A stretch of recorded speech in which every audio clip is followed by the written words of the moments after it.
Turning to the latest in Ukraine, world leaders gathered in Brussels on Thursday for an emergency NATO summit to discuss Russia's ongoing attacks.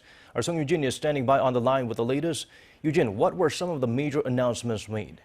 Well, Daniel, following emergency talks between NATO, the G7, and the European Union, U.S. President Joe Biden and the President of the European Commission on Friday announced a joint task force to reduce Europe's dependence on Russian oil and gas.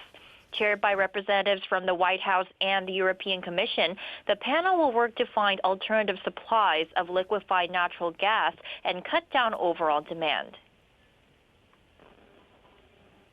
So we want, as Europeans, to diversify away from Russia towards suppliers that we trust, that are friends, and that are reliable.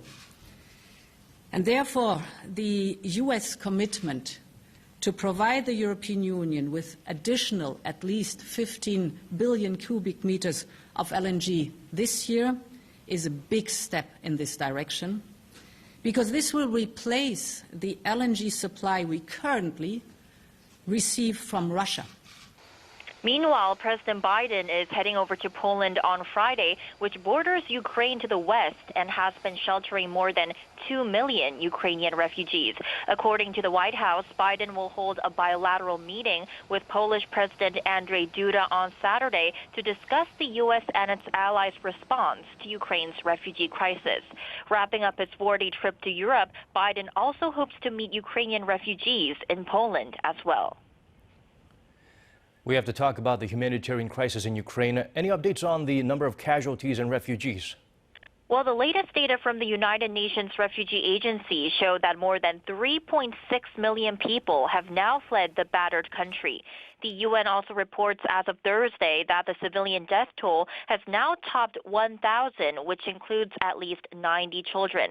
However, the actual figure is expected to be considerably higher, as officials from the besieged southern city of Mariupol said about 300 people died after Russia attacked a theater there last week. And what's happening on the ground, Eugene? We previously heard Russian troops were stalled due to fierce resistance from Ukrainian forces. Well, according to the UK Defense Ministry's latest intelligence update, Ukrainian forces have retaken towns and defensive positions up to 35 kilometers east of capital Kyiv.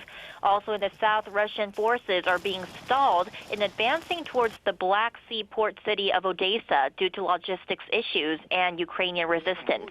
However, civilians in the city of Mariupol, Kharkiv, and Izium are having to endure attacks. And then, all of a sudden, the ceiling started to fall on me. I put some more clothes on after that. Then I came out here and everything was destroyed. There was a 2-story house over here. It's destroyed now. That's all I have for now. Back to you, Daniel. All right, Eugene, thank you for those updates. We appreciate it.